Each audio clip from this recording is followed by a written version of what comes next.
Fala aí, Playboyzada, esse é o Na Disciplina e hoje eu quero conversar com vocês sobre Cavaleiro das Trevas 3 e a arte do Frank Miller hoje em dia.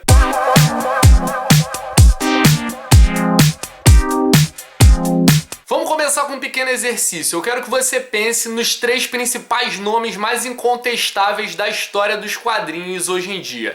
Quando eu penso nesses três nomes, vem à minha mente Neil Gaiman, Alan Moore e Frank Miller. Qual o diferencial desse terceiro cara aqui? É que, diferente do Neil Gaiman e do Alan Moore, o Frank Miller ele tem várias obras icônicas onde ele escreveu e desenhou. Aí a gente chega no ponto em que eu quero falar de Cavaleiro das Trevas 3, que eu já tô aqui com o número 4, tô acompanhando e tô curtindo demais, e que vem sempre com esses formatinhos aqui, alguns deles desenhados pelo Frank Miller e sendo vítima de muitas críticas por causa da arte atual do Frank Miller. Eu mesmo já critiquei artes como essa daqui.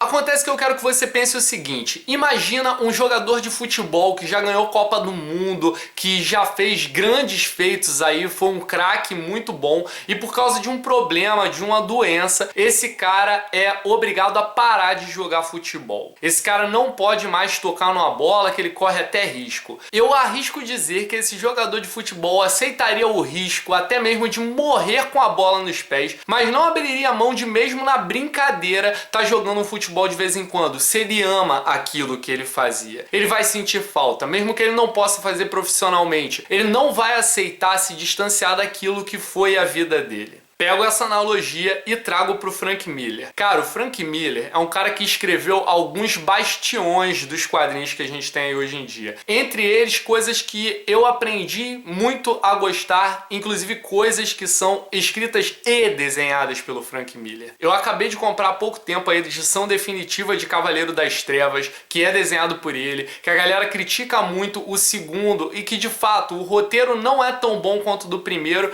e a arte é muito zoada, mas eu acho que isso se deve muito à colorização daquela arte, porque eu gosto muito, inclusive, daquele estilo. Mas tem ainda Sin City e tem uma coisa que eu gosto demais do Frank Miller, que é 300. E, cara, esse cara, ao longo dos anos, ele continuou produzindo em alto nível, até que ele ficou doente. Todo mundo sabe como ele se encontra atualmente, ele até treme, a gente vê que ele não é mais aquele cara saudável que ele era, mas imagina ele fazendo Cavaleiro das Trevas 3, tendo que passar o bastão para um cara que tá fazendo um trabalho muito bom. De fato, o Andy Kubert tá fazendo arte sensacional e eu acredito que toda a equipe tá ajudando a dar aquele ar de Cavaleiro das Trevas. Você lê Cavaleiro das Trevas 3 e parece que realmente ele tá conectado com Cavaleiro das Trevas 1 e 2. O trabalho que o Klaus Janson tá fazendo na arte final, então, para trazer essa vibe do Cavaleiro das Trevas 1 é muito legal. A gente vê isso pelos esboços do Andy Kubert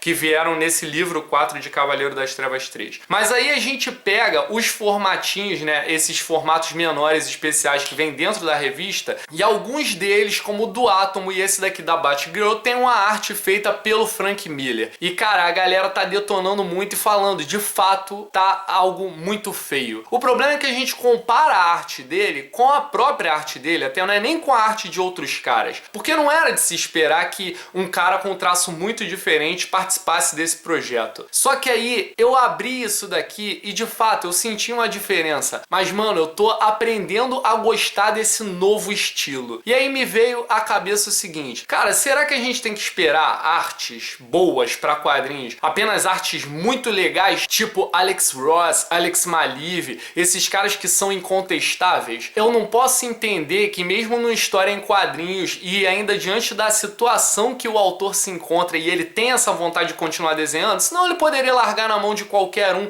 e muita gente gostaria de estar participando desse projeto. Ele faz uma arte que, inclusive, é uma arte sequencial que me ganhou muito nesses quadrinhos. Por exemplo, isso daqui, ou essa sequência onde ele usa uma arte final que faz toda a diferença, cara, para os quadrinhos ficarem muito legais. Olha essa arte sequencial. De fato, o traço dele não é mais a mesma coisa e a gente sabe que se trata de uma história de super-heróis onde a gente está acostumado a ver artes muito legais e muito diversificadas. Mas se quadrinhos fossem feitos só desse tipo de arte, a gente não gostaria de coisas como Maus, Persépolis ou até mesmo Pílulas Azuis, quadrinhos que têm umas artes estilizadas e que também são muito legais. Então eu acredito que pela condição do Frank Miller, pela vontade dele de fazer e pelo domínio dele do que significa fazer uma arte em quadrinhos, cara, isso continua sendo muito legal. Eu tô gostando de ver a arte dele, tô gostando de ver que ele continua participando tanto em roteiro quanto em desenho e eu tô ficando cada vez mais feliz. Eu acredito que essa arte, ela não é uma arte ruim, ela é apenas uma arte diversificada que a gente tem que aprender a gostar de novo. Mas e você? Eu acho que você também tá lendo Cavaleiro das Trevas 3 e eu gostaria de saber a sua opinião. Não esquece de deixar ela aí nos comentários. Obrigado por assistir. Se você ficou aqui até agora, deixa aquele like sagaz. Se não é inscrito, inscreva-se no canal. Divulga isso aí pros seus amigos e a gente vai trocando ideia. Sempre um prazer estar com vocês, brincar com vocês, me divertir com vocês. Nunca esqueça, eu sou Cristiano Vidal. Esse daqui é o Na Disciplina.